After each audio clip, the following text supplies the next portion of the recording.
dilahirkan pada 15 November 2013 di Hospital Tengku Puan Rahimah Kelang dan merupakan anak bongsu daripada dua orang adik-beradik kepada pasangan Encik Ahmad Faizal Ahmad Fahmi dan Puan Siti Fairuz Harun. Beliau dikenali sebagai murid yang berdisiplin, sopan santun dan rajin berusaha.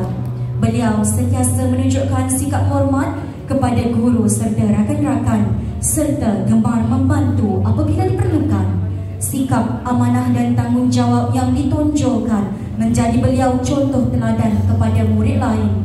Berbekalkan minatnya terhadap dunia pendidikan, Fariha bercita-cita untuk menjadi seorang guru bahasa Inggeris pada masa hadapan.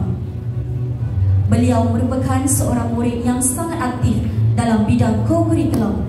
Beliau telah menyertai pelbagai pertandingan dan aktiviti, antaranya ialah mewakili sekolah dalam pertandingan storytelling peringkat daerah Kelang 3 tahun berturut-turut, iaitu pada tahun 2023, 2024 dan 2025.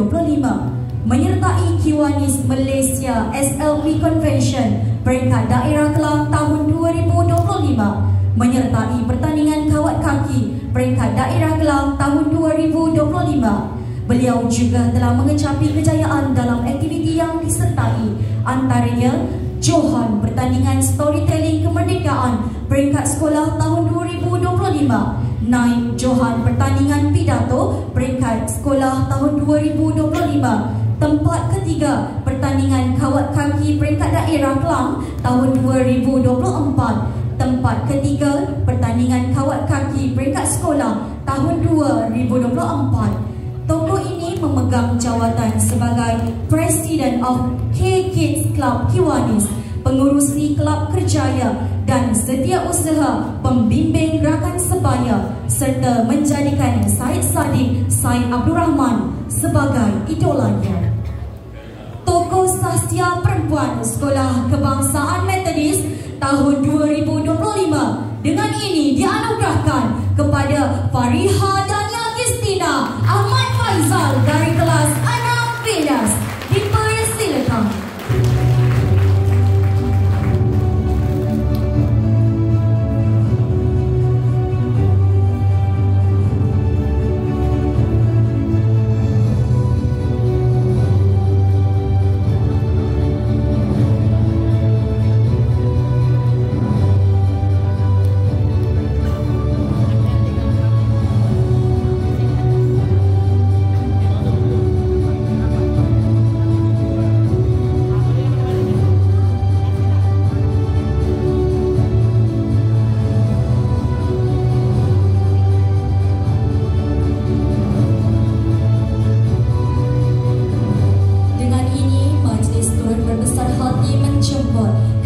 Ibu bapa Fariha Dania Kristina